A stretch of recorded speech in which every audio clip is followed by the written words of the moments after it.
इस सीरीज की शुरुआत में सबसे पहले हमें एक पुलिस ऑफिसर को दिखाया जाता है जो कि अपने बेटे के मैसेज को पढ़ रहा था। तभी वह आकर के पुलिस की कार में बैठता है तो दिखाई देता है कि उसके साथ एक लेडी पुलिस भी है। तभी हेडक्वार्टर से कॉल आता है कि किसी मुजरिम को अरेस्ट करने जाना है, जिसके बाद वे दोनों अपनी टीम के साथ पहुँच करके उस विक्टिम के घर को घेर लेते हैं और दरवाजे को तोड़ करके अंदर चले जाते हैं। उस घर के लोग काफी डर जाते हैं और पुलिस चारों तरफ फैल करके क्लूज ढूंढने लगती है और आखिरकार उन्हें उनका विक्टिम मिल जाता है, जिसका नाम था जेमी और उसकी उम्र थी 13 वर्ष। जेमी यह सब देख करके इतना डर गया था कि उसकी पैंट गीली हो गई थी। उस पर एक मर्डर का इल्जाम लगा था, लेकिन वह बार बार कह रहा था, मैंने कुछ नहीं किया, मुझे छोड़ दो। पुलिस उसकी बात ना सुनते हुए उसे अरेस्ट करके वैन में बिठा देती है। वैन में पुलिस उसे बताती है, तुम्हें हर चीज का हक है, तुम अपने लिए एक वकील कर सकते हो और तुम अडल्ट नहीं हुए हो, इसीलिए तुम अपने साथ किसी को रख भी सकते हो, चाहे वह हमारा आदमी हो या फिर कोई और ही। जेमी यह सब सुनते हुए रोता रहता है। फिर वह पुलिस स्टेशन पहुंच जाते हैं। जेमी की पेरेंट्स भी उसी के साथ उसे फॉलो करते हुए पुलिस स्टेशन पहुंचते हैं।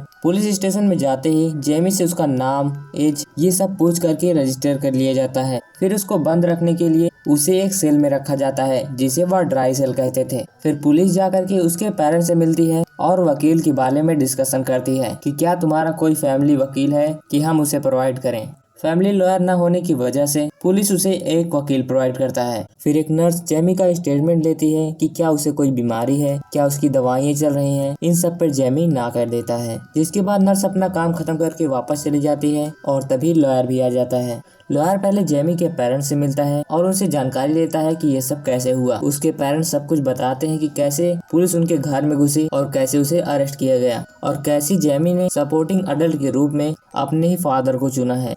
फिर उसके बाद लॉयर पुलिस ऑफिसर से मिलता है और वहाँ से भी जानकारी लेता है। तभी एक पुलिस ऑफिसर बताता है कि जेमी का ब्लड टेस्ट होने जा रहा है, जिसके बाद लॉयर और उसके फादर जेमी के पास जाते हैं। उसके पहले तीनों एंगल से फोटो ली जाती है। फिर उसका माउथ सैंपल लिया जाता है, उसके फिंगरप्रिंट लिए जाते हैं और उसका ब्लड टेस्टिंग के लिए ब्लड निकाला जाता है। जिसके बाद जेमी की पूरी तलाशी लेने के लिए उसके पूरे कपड़े उतारने की बात रखी जाती है, जिससे कि उसके फादर पुलिस से बहस करने लगते हैं, लेकिन जेमी इसके लिए राजी हो जाता है। इन सब टेस्टिंग के बाद लॉयर जेमी का स्टेटमेंट लेता है और उसे समझाता है कि अगर मर्डर से रिलेटेड क्वेश्चन किए जाए तो तुम कहना नो कमेंट, और जिसका जवाब देना होगा मैं उससे इशारा करूंगा। फिर लॉयर 1 मिनट के लिए वहाँ से उठ के चला जाता है। जेमी से उसके फादर सीरियस होकर के पूछते हैं, बेटा क्या तुम्ही ने मर्डर किया है? लेकिन जेमी कुछ देर चुप रहता है, फिर कहता है नहीं। फिर जेमी को रिकॉर्डेड इंटरव्यू के लिए बुलाया जाता है, जहां पर आवाज के साथ साथ उसका वीडियो भी बन रहा था। उस इंटरव्यू में मर्डर से रिलेटेड जितने भी सवाल पूछे जाते हैं वह उसका जवाब नो कमेंट से देता है। पुलिस उसके दोस्तों के बारे में, स्कूल के बारे में और ऐसे ही कई सारे क्वेश्चंस पूछती है, लेकिन वह इन सब से बताने के लिए मना कर देता है।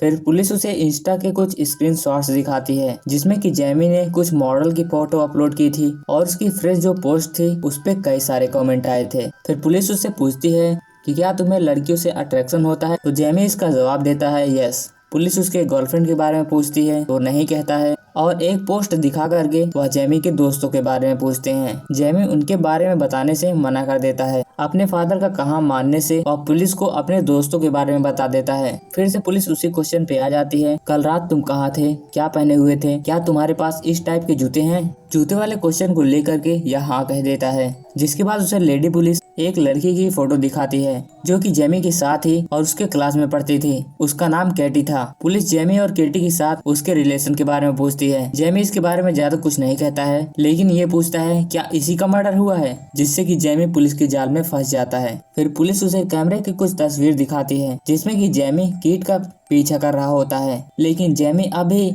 इस बात से इनकार कर रहा था कि उसने कीट का मर्डर किया है। लेकिन लास्ट में पुलिस पूरा का पूरा वीडियो ही दिखा देती है मर्डर का, जिसमें कि जेमी कीट को मार रहा था चाकू घोप घोप कर। जिसके बाद जेमी फूट फूट कर रोने लगता है और उसके साथ साथ उसके पिता भी, और लॉयर वहां से उठ के चला जाता है। जिसके बाद इस सीजन का दूसरा एपिसोड शुरू होता है। पुलिस और लेडी पुलिस जेमी के स्कूल में गए होते हैं और वहाँ पर वह कई सारे बच्चों से पूछताछ करते हैं। सबसे पहले वह कीट की दोस्त से बात करते हैं, जो कि बहुत ही नाराज होती है और पुलिस को ठीक से न बताए बिना वह गुस्से से चली जाती है। फिर वह जेमी और कीनट की क्लास में जाते हैं, जहाँ पर जेमी के 2 दोस्त के अलावा सभी जेमी का मजाक उड़ा रहे थे। पुलिस उनसे मर्डर वेपन के बारे में पूछती है कि अगर कोई इससे इन्फॉर्मेशन मिलती है तो हमसे कांटेक्ट करें। जिसके बाद पुलिस अपने बेटे की क्लास में जाता है। इससे पहले वो अपना क्वेश्चन को पूछता उससे पहले ही बेल लग जाती है। सभी बच्चे बाहर निकल जाते हैं और कैंपस में चले जाते हैं, जहां पर कीनट के दोस्त और जेमी के दोस्त के बीच में आपस में लड़ाई हो जाती है। जेमी का दोस्त बुरी तरह मार खाता है, जिसके बाद पुलिस जेमी के दोस्त से पूछताछ करती है और उससे मर्डर वेपन के बारे में पूछती है और कीट और जेनी रिलेशन के बारे में पूछती है, लेकिन वो पुलिस को कोई भी जानकारी नहीं देता है और वो वहाँ से उठ के चला जाता है। तभी पुलिस के बेटा अपने पिता से कुछ कहना चाह रहा था, जो कि वह अकेले में बताता है। वह अपने पिता को इंस्टा के कमेंट दिखाता है और बताता है कि जेमी को बुली किया जा रहा था और कीट उसे नामर्द कह रही थी, जिसकी वजह से जेमी को गुस्सा आ गया और हो सकता है उसी गुस्से में उसने कुछ कर दिया। जिसके बाद पुलिस एक बार फिर से जेमी के दोस्त के साथ बात करने जाती है। जैसे ही उसका दोस्त पुलिस को देखता है, वैसे ही वह उठ के खिड़की से निकल के भाग जाता है। पुलिस उसके पीछे दौड़ती है और उसे पकड़ लेती है। मर्डर वेपन के बारे में काफी पूछने के बाद वह बताता है कि वह चाकू मेरा ही था, लेकिन अब उसे नहीं पता कि वह चाकू अब कहाँ है। जिसके बाद इसको भी अरेस्ट कर लिया जाता है। पुलिस भी काफी सैड था, क्योंकि वह अपने बेटे के साथ अच्छे रिलेशन नहीं बना पा रहा था। तभी हम देखते हैं कि कीट के फ्यूनरल के दौरान जेमी के पिता भी उसे श्रद्धांजलि देते हैं। जिसके बाद यह दूसरा एपिसोड खत्म हो जाता है। इसके बाद सीन शिफ्ट होता है 7 महीने के बाद से, जहां पर शुरुआत में हमें एक साइकियाट्रिस्ट को दिखाया जाता है, जो कि कंट्रोल रूम में जाने के बाद जेमी के पास जाती है। इन 7 महीने के अंदर तक जेमी उस साइकियाट्रिस्ट से कई बार मिल चुका था, जिससे कि वह उससे घुल मिल गया था। साइकियाट्रिस्ट अपने प्रश्नों की शुरुआत नॉर्मली करती है, फिर उसके बाद धीरे धीरे करके वह जेमी से सेक्सुअल क्वेश्चंस पूछने लगती है। लगभग आधे 1 घंटे तक वह इसी तरह के क्वेश्चंस पूछती है, जिसमें कि कई बार जेमी उस पर गुस्सा हो जाता है और चिल्लाने लगता है। लेकिन जेमी अपने गुस्से पे काबू पाने के बाद फिर से उससे बात करता है और वह उस साइकियाट्रिस्ट को सब कुछ बता देता है कि कीट कैसे उसे बुली कर रही थी, जैसे कीट उससे मिला, कीट की फोटो कैसे वायरल हुई, जिससे कि जब कीट को सब गंदी नजर से देख रहे थे तब जेमी उसे प्रपोज करता है। लेकिन कीट तब भी उसका मजाक उड़ा देती है और कीट बार बार उसकी मर्दानगी पर सवाल उठाती है। साइकियाट्रिस्ट उसे बताती है कि ये तुम्हारे साथ मेरी आखिरी मुलाकात है, इसके बाद जज तय करेंगे कि तुम्हें सजा देनी है या नहीं। जेमी इससे बहुत नाराज था, क्योंकि अब उसे साइकियाट्रिस्ट से मिलने को नहीं मिलेगा। जेमी उसे लास्ट क्वेश्चन करता है कि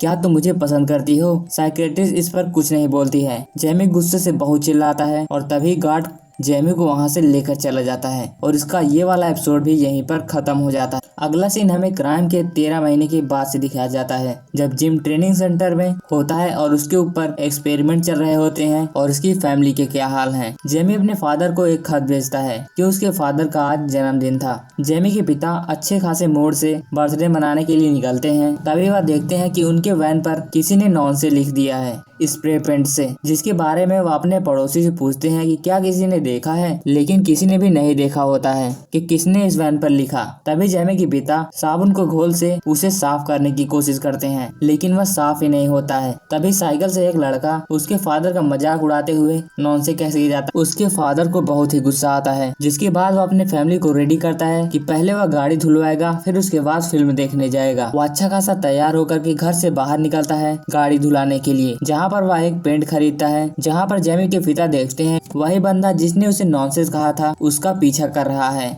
जिसके बाद वह उसे खूब मारते हैं और उसकी साइकिल को भी तोड़ देते हैं। वापस आने के बाद वह पेंट के डिब्बे को उठाते हैं और पूरी गाड़ी पर पेंट को गिरा देते हैं और गुस्से में गाड़ी निकाल कर वहां से चले जाते हैं। बीच में ड्राइव करते हुए जेमी का कॉल आता है और वो अपने फादर से बात करता है और कहता है कि मैं अपना जुर्म कबूल करने जा रहा हूँ। जिसके बाद उसके फादर खूब रोते हैं और घर पे पहुँचने के बाद एडल्सन का यह सीजन यहीं पर खत्म हो जाता है। तो दोस्तों देखना यह है कि इसका नेक्स्ट सीजन आएगा, क्योंकि इसमें कई सारे मिस्ट्री सभी बची हुई हैं। क्या जेमी अपने आप को सरेंडर करेगा? वह वेपन कहाँ गया? कीनट की मौत कैसे हुई? ये सारे सवालों के जवाब अभी हमें नहीं मिले हैं।